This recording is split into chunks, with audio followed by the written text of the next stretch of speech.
Question Internet. Peut-on être neutre et objectif de manière générale? Historien, philosophe, on peut rajouter dedans politicien, journaliste, le kidam, etc.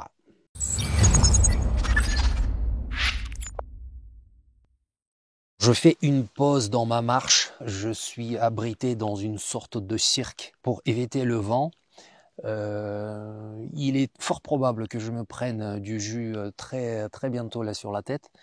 Bref, je profite de cette pause, de cette accalmie pour vous répondre à la question qui m'a été posée récemment sous ma toute dernière vidéo par une auditrice, lectrice fidèle, il semblerait.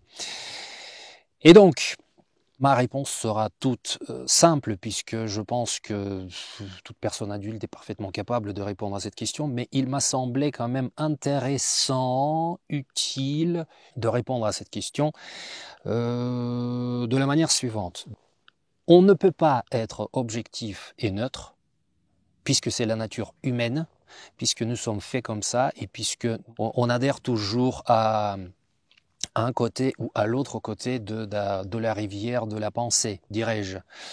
On prend toujours parti des uns ou des autres. On préfère toujours une couleur ou l'autre, etc. C'est-à-dire que notre cerveau a tendance de fonctionner dans une sorte de dualité. Jour-nuit, sud-nord, noir-blanc, bien, mal, donc c'est le fonctionnement manichéen. En revanche, à travers un exercice intellectuel qui n'est pas très compliqué, il est tout à fait possible de rester neutre ou de le devenir neutre et objectif, autant que faire se peut, bien évidemment. Comment ça fonctionne, je vous explique. D'ailleurs, curieusement, cette question m'a été posée à la suite de ce que j'ai dit dans la vidéo précédente, que je m'efforçais de faire des analyses neutres, balancées, proportionnées, sans parti pris et compagnie, et donc forcément cette question a atterri à juste titre. Pour moi, tout est dans la démarche intellectuelle, puisque l'humain ne peut pas, par définition, compte tenu de son psyché ou de sa psyché, compte tenu de son fonctionnement un peu binaire dans le cerveau, de nos attitudes dans la vie, puisque psychologiquement et mentalement, on ne peut pas être neutre et objectif, on peut s'efforcer de le devenir en se documentant, en comparant, et surtout mentalement en essayant de se situer au centre et non pas d'un côté ou de l'autre. Ma méthode est la suivante. Je n'avais pas pour but de créer par exemple une chaîne YouTube qui ferait du prosélytisme. Je n'écrivais pas mes articles dans les années 2010 pour faire de l'embrigadement, pour convaincre les uns et les autres que c'est comme ça que ça marche et pas autrement. Mon but, c'était toujours de faire réfléchir les autres. Pour faire réfléchir, on fait quoi? C'est pas en donnant son propre avis. On est censé de donner plusieurs paramètres, plusieurs faits, les pour et les contre. Il faut expliquer comment ça marche à droite, il faut expliquer comment ça marche à gauche, en haut, en bas. Et donc, ça permet justement intellectuellement à la personne qui écoute de se positionner quelque part au milieu et ensuite pouvoir regarder et peser dans sa tête le pour et le contre, qui a tort, qui a raison. Le truc, c'est que de chaque côté toujours, que ce soit à droite ou à gauche, au nord ou au sud, peu importe, il y a toujours du tort et de la raison des deux côtés. Le tout, c'est vers quel côté on va adhérer ou ne pas adhérer. Parce que rester neutre, c'est rester au centre. D'ailleurs, la neutralité n'est pas indifférence. Donc, si je suis neutre et si je vous donne des faits différents pour expliquer un tel ou tel phénomène, ça ne veut pas dire que je suis forcément indifférent. Forcément que j'ai mes avis, j'ai mes préférences comme tout le monde. Je ne suis pas une exception, je ne suis pas Dieu.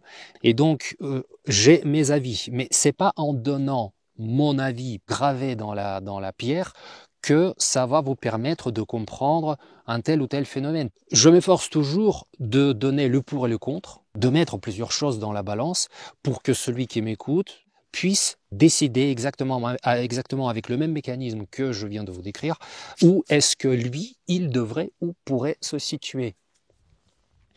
Et alors, lorsque je dis que mes analyses, enfin, je m'efforce, en tout cas, je ne prétends absolument pas d'être le plus subjectif de la Terre, je ne prétends pas être le plus neutre de la planète non plus, mais mon effort, toujours, et puis c'est mon plaisir quelque part, c'est de faire réfléchir les autres. Donc mon effort intellectuel, c'est de vous donner des paramètres différents, des faits différents, des raisonnements différents avec lesquels ensuite vous allez faire votre propre conclusion. Ça ne m'empêche absolument pas, et je le fais d'ailleurs assez souvent, notamment en cours avec mes étudiants, ou bien ici lorsque je m'exprime de cette manière-là, de vous donner mon avis en disant voilà ce que moi j'en pense, voilà mon avis, ma perception des choses, voilà mon expérience et compagnie. Mais ça ne veut pas dire que c'est gravé dans le marbre, encore une fois. Donc tout ça pour vous dire que le fonctionnement manichéen qui est, on va dire, préinstallé par la nature dans notre cerveau, dans notre fonctionnement, il est parfaitement outrepassable, il est dépassable, il est contournable. Comme je le dis toujours, encore une fois à mes étudiants, et je l'ai déjà plusieurs fois dit dans mes vidéos, c'est qu'il y a toujours des milliards de nuances de gris entre les extrêmes, quels qu'ils soient, que ce soit dans la politique, que ce soit dans la sociologie, dans la religion, dans la vie de tous les jours, je sais pas moi, du couple, famille, enfant, tout ce que vous voulez. Il y a toujours des extrémités absolument partout. Le tout, c'est de comprendre qu'il y a vraiment une graduation quasi infinie des nuances de gris, et donc dans quelle partie de cette graduation vous allez vous situer intellectuellement et aussi avec votre cœur. Parce que je pense, et j'y crois, la neutralité et la subjectivité dépendent aussi du positionnement du cœur et pas simplement mental. C'est-à-dire que moi, par exemple, je pourrais vous dire que moi, ça me tient à cœur de vous balancer plusieurs éléments dans tous les sens pour que vous fassiez vos propres conclusions. Ça me tient à cœur puisque je n'ai pas envie de faire de l'embrigadement, je n'ai pas envie de faire du prosélytisme ou quoi que ce soit. Et donc, notamment, c'est aussi pour ça que très souvent, lorsque je parlais dans le temps de la Russie et des processus sociaux en Russie, à la fois je disais les choses bien et à la fois je critiquais. Et je constate dans les commentaires qu'il y a énormément de gens qui n'arrivent pas à me situer, qui n'arrivent pas à comprendre. Donc du coup, je suis pour les Russes ou pour les Occidentaux, je suis pour les Blancs ou pour les Rouges, pour les uns ou pour les autres, mais je suis pour personne. J'essaye toujours dans tous les sujets de me situer au milieu. Je commence vraiment à me frigorifier. Donc j'abrège. Encore une fois, est-ce qu'on peut être neutre et subjectif ? De nature, non, mais intellectuellement, oui. J'invite tout un chacun de tendre plutôt au centre qu'aux extrémités. C'est malheureusement le contraire de ce qui se passe aujourd'hui dans le journalisme contemporain, c'est-à-dire qu'on a presque plus de journalistes, d'éditions journalistiques neutres qui seront là uniquement pour transmettre les infos sans prendre parti, parce que bon, de toute façon tout le monde a très bien compris qu'en politique, c'est quand même le premier instrument dont on se sert, et les politiciens et les journalistes, enfin tout le monde, pour faire promouvoir finalement le côté, le parti pour lequel on est. Voilà. Je m'arrête là. Je pense que mon explication est suffisamment étayée et puis étalée aussi par la même occasion. Et puis surtout que je commence à prendre vraiment froid. Voilà. On peut être neutre. Il suffit simplement de faire l'effort intellectuel. Documentez-vous. Comparez, efforcez-vous de ne pas être biaisé. De toute façon, plus vous allez vous documenter et plus vous allez comparer et moins vous serez biaisé. Donc encore une fois, c'est vraiment tout passe par l'intelligence, par la connaissance, par l'apprentissage continu. Comme le dit le proverbe russe, vis 100 ans, apprends pendant 100 ans. Donc faites-le. Et je pense que la neutralité et l'objectivité sont à la portée de tous, autant que faire se peut. Naturellement, je ne dis pas qu'on peut l'atteindre à 100%, je n'ai jamais dit ça et je ne le prétends pas, y compris pour moi-même, puisqu'encore une fois, je le répète, je suis comme tout le monde. Donc, tout se passe par là.